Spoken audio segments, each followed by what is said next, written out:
ร้อนนะนี่อ่ะนี่งามเลยมันใหญ่มันบ่แคบบางคนเห็ดอะเจาะอยู่ โอ้ยเฮือนไอ้ช้ำห้องนอนนึงเอาจนว่าคือมาเอาโซฟาเข้าไปรุ่นโอ้นี่เนาะหนึ่งสองสามสี่ห้าหกเจ็ดนี่น้องหน่อยเลยนี่กว่าดิขากเราแล้วมาต้นบางแน่ไม่ปีเกียดน้องหน่อยนะเอาไม่กระด้ามนี่ก่อนนึกว่าไม่กระลาบช่วยเขาเอาตัวเราว่าเพิ่นสิพาอีกแล้วลาบเลยละ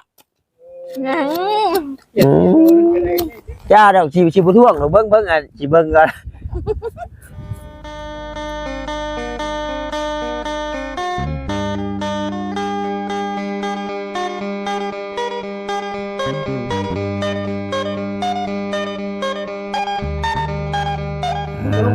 เถอะเนาะดังนั้นก็จักเทียงกันยังพี่น้องเลยลงก่อนลงหลังอยู่เนาะต้มยังน้องหน่อยต้มหน่อไม้เดี๋ยวเอาสบายดีเด้อเนาะเอาตากลับมาตั้งแต่มาคำเมื่อวันไหร่พี่น้องเนาะว่านี่ก็ไปลงมาเป็นไงอ้ายคือเห็นเขาแกตู้แกอย่างเขามาที่บ้านบุญบ่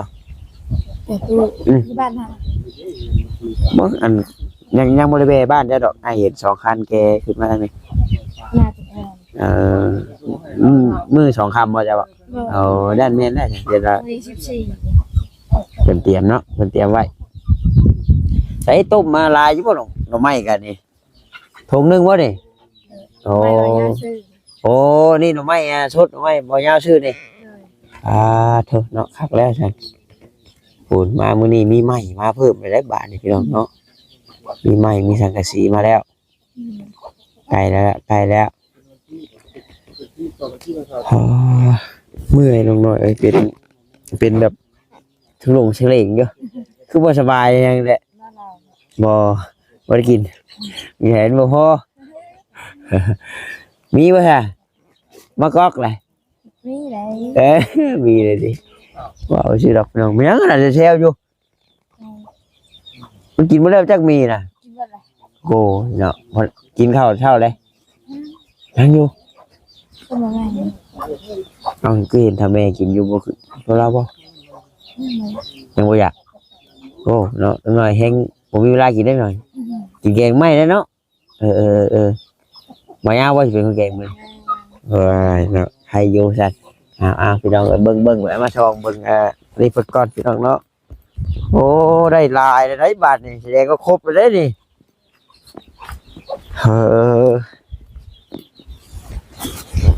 จะแพนน้องนี่พอกวงเลยอ่ะเพิ่นเฮ็ดทรงกระเทิบบ่14 แผ่นโอ้พี่น้องเนาะเบิ่งกระเทิบเถียงเจ้าเด้อ1 2 3 4 5 6 7 8 9ขนาด9 แผ่นนึงกวงกันได้น้อง14เฮ็ดทรงเพิ่นเฮ็ดทรงก็ได้บ่เฮ็ดพี่น้องเนาะป้าใหญ่อลังการนี่ฉันโอ้14 แผ่น14แล้วอ่ะข้างละ7โอ้เนาะมันก็ใหญ่แล้วเอากระเทิบเพียงเจ้านั่น9แหละนะอ้ายว่าสิบอกพี่อันดับพูดแหละบ่อาจารย์เพิ่นสิเฮ็ด2ภาคผู้หอมไม่แข็งจะจับอีกครับผู้หอมไม่แข็งบ่แม่นมันปิวมานี่ยักเพิ่นว่าเฮ็ดห้องเดียวอยู่แต่ว่าเพิ่นเฮ็ด2ส่วนนะเนาะแต่ว่าข้างละ7แต่ว่าต่อกันนะโอ้7แผ่นก็บ่ธรรมดาเด้เนาะ7 แผ่นกันนี่แหละนั่นพูดแล้วพูดแล้วใครป่ะเพิ่นเฮ็ดห้องเดียวเด้เนาะบ่อนอาบน้ำแม่นทั้งบ่อนทั้งบ่อนอาบน้ำทั้งบ่อนหยังอันนี้แผ่นนึงก็คือดิ1 2 3 สี่ 4 5 6 7โอ้ยเจ้าก็โพดนี่ทำนี่ สี่ เอาเนาะสบายดีเด้อเนาะ สวัสดีมาแบบงงๆเลย อ่า ขนมไปเด้อ เนี่ยห้องน้ามาน้องน้อยนะกว้างคักกะลีว่ะ เป็นภาษา เอาแต่ว่าคืออันตามสังกะสีว่ะ สี่ 14แผ่นโอ้กว้างคักเลยทำสิใช่นะทำสิอาบ ลงกว้างลงยาวไปเลยดิ แม่นพี่น้องจังได๋ก็ขอกราบทักทายสบายดีครับพ่อแม่พี่น้อง FC เบิ่สุขุทุกคนคือเด้งพี่น้องเอ้ยเปิดภาพมาก็นั่งปอกใส่หม้อหน่อไม้น้องน้อยเพิ่นน่ะเนาะ บ่เห็นมาปวบอยู่ตรงกระตารถอ้ายเพิ่น วันนี้ยังแบบสึงลึงชื่อลืออยู่บ่ตาคือสิเป็นไข่เป็นนาวนี่ครับ ก็แล้วนี่ก็ยังนั่นอยู่เนาะหัวไข่บ้ามือไข่นี่ก็ครับบ่ได้สีมือไข่ เอาวัดมาติดน้องน้อยได้ซะเนาะ แพงได้กินขนมบ่ได้จ้ะ น้องน้อยเบิ่งบ่ได้สิแท้ความแน่ใจ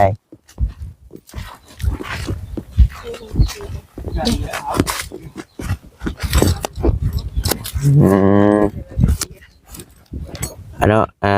ร้อนเลื่อม2ร้อนน่ะนี่งามเลยมันใหญ่มันบ่แคบบางคนเฮ็ดอะเจาะอยู่ โอ้ยเฮือนอ้ายช้ำห้องนอนนึงเอาจนว่าคือมาเอาโซฟาเข้าไปรุ่นโอ้นี่เนาะ1 2 3 4 5 6 7นี่น้องหน่อยเลยนี่กว่าดิ ขากเราแล้วหั่นแล้วก็พี่แล้วบัดนี้ก็นี่ก็พี่แล้ว โอ้ย แต่ว่ายื่นไปพูดกับพี่แล้วแหละ มาเทิงแล้วทางหนุ่มเนาะ พี่แหละ2ชั่วสังกะสีเลยโอ้โตสุดยอดเลย คัก ราคาของน้ำแล้ว เอ้ามันบัดเอากระซ้ามาหยังเข้าจังบ่เกะกะ เด้อนั่นแหละ มันห้อมรถไขประตูเข้าไปก็ตำกระซ้ำเลยคักเลยแต่ว่าบอกนี่นั่นเพิ่นก็แก้มาอีกเนาะแล้วพอแล้ว250พอบ่คือว่างบเหลือๆเลยนะพี่น้องเนาะมันเหลือกับโฮมที่เราจักอันนี้โฮมคือเพิ่นได้จะบ่ฮู้ว่าจักโฮมได้เท่าไหร่แล้วเนาะ เห็นคือว่าเขาอันลายทางอยู่เด้ โอ้ยเหลืออยู่เมื่อยไปมานั่งก็เมื่อยนะข่อยเนาะมาจักได้ดอก กันหน่วยต้มหน่อไม้บ่นั่นน่ะไม่ไปคือกายหมอดวันเด็กแกงบ่พื้นมันอ่านสิพื้นมันออกนะให้ไปหาหน่อไม้น้อยบ่บ่ยาวสิ บ่ยาวซื้อมา โอ้ยจะเราไปหาเนี่ยกอเนาะสุดใหม่ก็จะติดหมอน้อยเป็นความเป็นโทษ บ่ยาวจืดแล้วบ่ยาวจืดแล้ว12 โมงเลย เพียงเปิดอันบวบมันลงกระตายแบบนี้แกงหน่อไม้เตียงบ่มันซึบ โอ้ยพุ่น ฟังผู้ดีสดผู้ละบาท แนวมันก็อึดอะไรได้ประมาณยามนี่แม่นบ่ค่อยมีโอ้ยจักเพิ่นตัดมื้อใดไว้อีหลีมามื้อนี้กองพูนเลย ตัดว่าน มื้อเดียวบ่ ช่องมือวันนี้ เอ้ยบ่เอ้ย พี่เราจะได้บ่ดี ดีเด้บ่แม่นบ่กะปิแล้วกองพูนอยู่ ไม่ ไว้จังว่าอยู่เจ้าบ่ได้ไปพุ่นบ่มัดนึงนะได้ทางนี้แม่เพิ่น 1,500บ่1,500น่ะเพิ่นก็มาแก้ได้เนาะแม่บัดนี้บ่มีไผกันเนาะ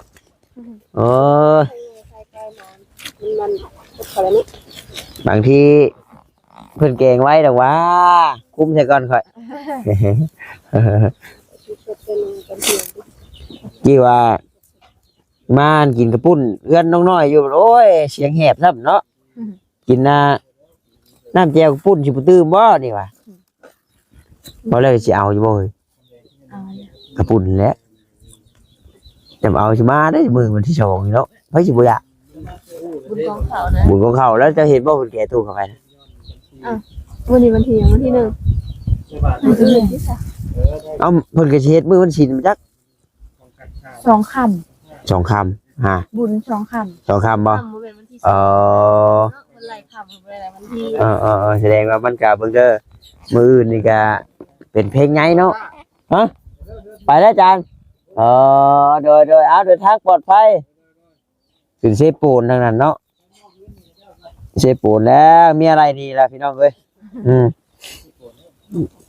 ผู้ใดขึ้นเซปูนแล้วแม่นมีอะไรดีเนาะโยเนาะมาซื้อเครื่องเด้มื้อนี้มาซื้อเครื่องว่ะมาซื้อเครื่องพวกเมียวน้ำมื้อนี้ อ่างไว้น้ำสิ ขออ้างอีกไปน้ำมื้อหน้าก่อน ก็ปลามาเดียวมาได้8 9 โมงผมเมื่อยแล้วค่ะ มื้อนั้น7-8 โมงอยู่เพิ่นน้อยมื้อหน้า คือว่าไปหาซื้อทหารจัก จักว่าดีแล้ว เลยนำอีกก้อนว่ามันคือมาดอกผู้เถื่อแท้บ่ไปนำนี่ นี่ เนาะ เพราะฉะนั้นแล้วเจ้าต้องพากับ เนาะ เอ้ามันจริง จะได้ฮู้รสชาติว่าจะได้ฮู้รสชาติเนาะ เมื่อได้เวทดิ เว้นเว้น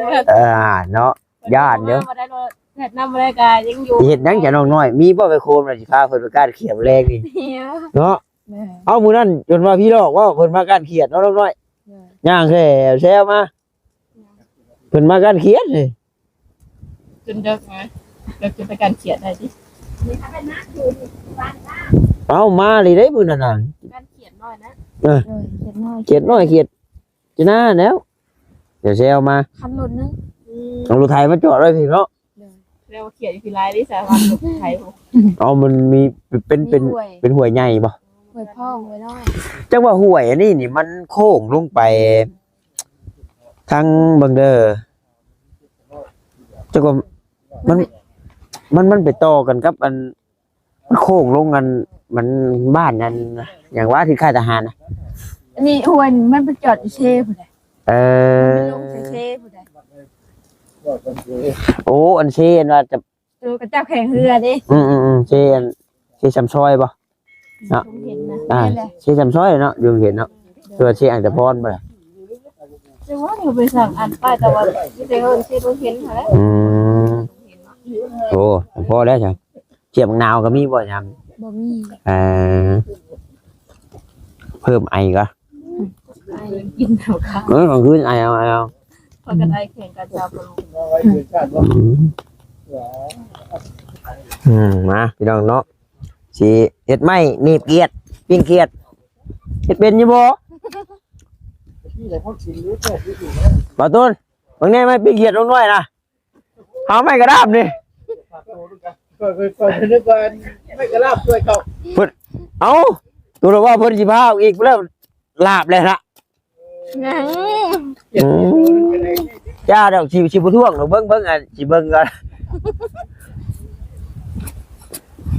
มันก็แปลงให้งามๆก่อนเด้ ปอ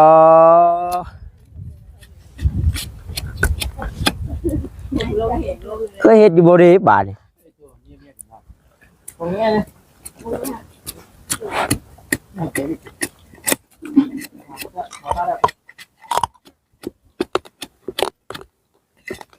นี่เขาก็ ได้ของมูนว่าเพิ่นเนาะ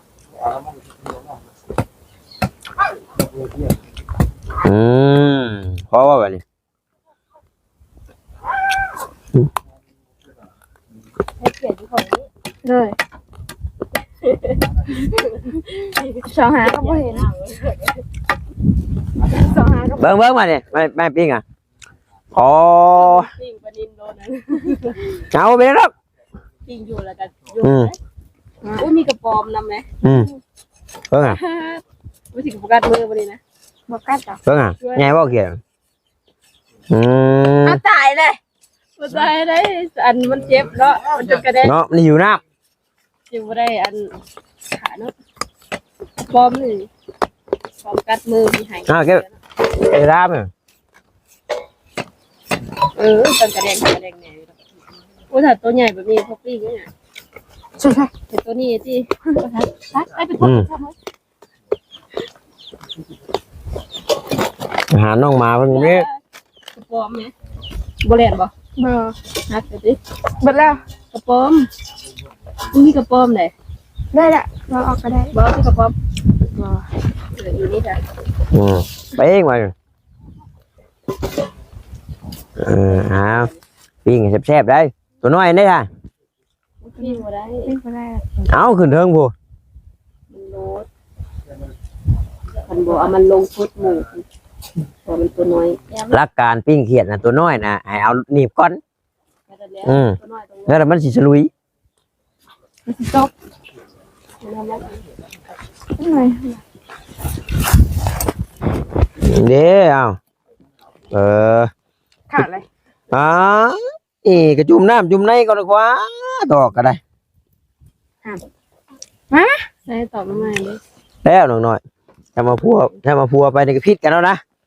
เห็ดกินหมดแล้วเคือ น้อยเนี่ยยังทิมใส่อันเล็กหีบแล้วก็แล้วเล็กอันหีบเล็กปิ้งแล้วมาแนวหมัดอีกเริ่มพร้อมได้ปิ้งเล็กนะ เรียบร้อยโอ้ยมันเป็นบัวเนาะ เกลือไป โอ้ว่าเนาะขาดเกลือมันก็แล้ว ตัวนี้คือบิดว่ะ อย่ามาแล้วสิผิดเอารางวัลช่าง หน้าก้นมันหน้าก้นมันวะ เดี๋ยวมันเป็นเขียดเผาด้วยแผ่นปลาเผาด้วยออกเกลือ แซ่บเนาะ ปลายังรอเก็ตได้เขียดมันออกน้ำได้ ไอ้เงาเรียบร้อยแล้วนะเพิ่นปรุงเลยปิ้งก่อนเนาะได้กินข้าวแซ่บเนาะ เขียดทันไหม มีแนวขามเขาด้วยอ่ะ ใช่ เนี่ยพี่ โอ้ยเคยสมัยเบิดนะ ยาดอกเดี๋ยวให้ไปเคียงข้างนั้นมา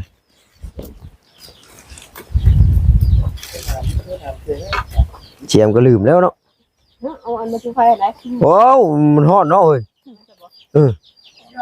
ว่ามันจะอ่อนขนาด เอ้าเคียไปเคียมาก่อน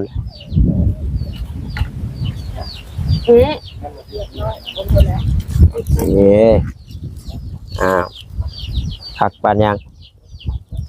เป็นอ้ายนี่อ้ายแค่เคียงรถอ้าย มันเป็น ยังคอยแหมไปดิ แซ่บ ยันอะไรมันดีได้กินไว้เนาะ นี่แหละ จับเด้อแม่ขามก็เดี๋ยวมาเฟลงหน่อยนะโอ้กลางคืนนี่กับปลาเท่า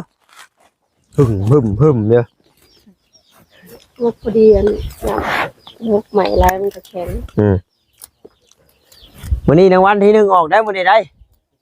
ชื่อแล้วบ่มื้อนี้โอ้เลขไทยได้มื้อนี้น้อยผ่านยัง มันขึ้นนะครับพันพันโรงงานพันว่าไข่ได้กิน ผ่านลงน้ำผ่านมาแค่อะไรกิน นี่ อะไรเฮ้ยเลขแค่ก็มีว่ะเนาะ นี่ไข่เนาะ เลขแค่ก็มีบ่น้องน้อยผ่านลงน้ำแค่อะไรกินเพิ่นว่า ทำมาจับหอยขึ้น ยังกระเด็นหอยมันยังมี ไว้พอตาผ่านว่าไปเฮือนดีเพิ่นจดเลขกันแล้วบัดผู้สาวบ้านอาจารย์บ่ให้ชื่อน้ำแลนไปชื่อคนเดียวบ่ชื่อครับ พัน ก่อนไปเถอะจะ ฮะ คิดทอดจนพันเทน เฮ้ยบ่ดอก โอ้ยไว้เพิ่นจดให้ค่อยเบิ่งนำแน่ว่ะเพิ่นย่าเราค่อยสิไปซื้อผู้เดียวเพิ่นว่าขี่รถจักรไปซื้อผู้เดียวเพิ่น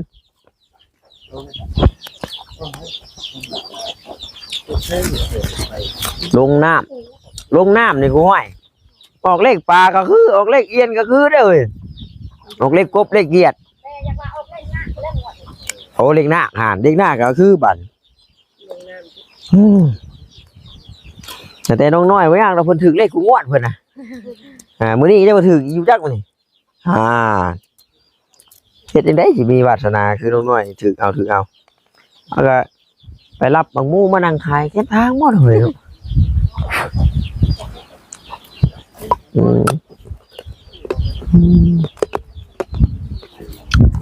ได้กินน้องน้อยนี่อ่ะเทียบให้มากลางรถ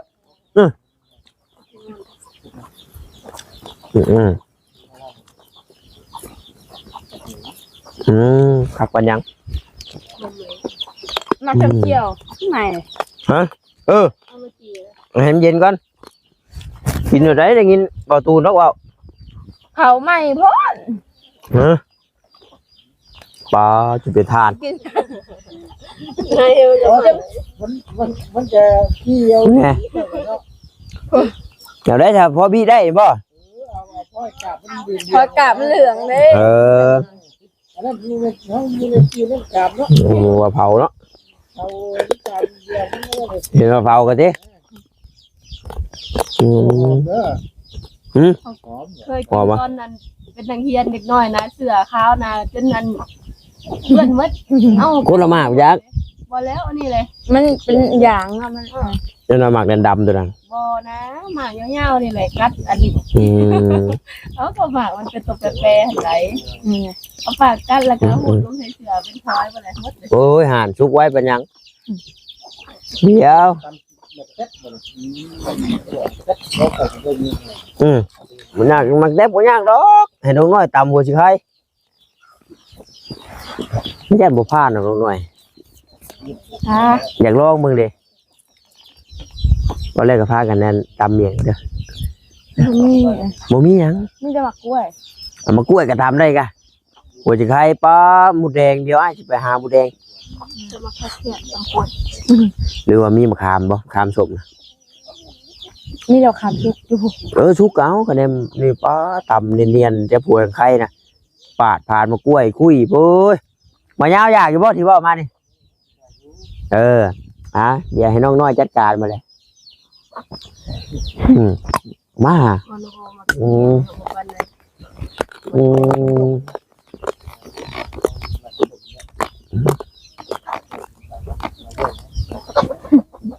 เดี๋ยวเพื่อนตรงนี้เขาเลย ยังไม่กินข้าว กินข้าวพุ่นแล้วเนาะน้องน้อยเพิ่นให้กินก่อนพี่น้องเนาะจังว่ากันอีกจังไว้กินข้าวเช้าช่ำเพิ่นว่า เที่ยงเลย แม่นเอาโอเคจ้ะเนาะเอาสบายดีเฮาโดยพี่น้องเนาะเอาสบายดีทั้งนี้ทั้งตะปูตะโบดอยู่พี่น้องเนาะพี่น้องเนาะขอบมกขอบใจหลายๆเด้อนะที่เขามาเบิ่งมาชมแล้วก็บ่กดขามโฆษณาพี่น้องเอ้ยเพราะว่า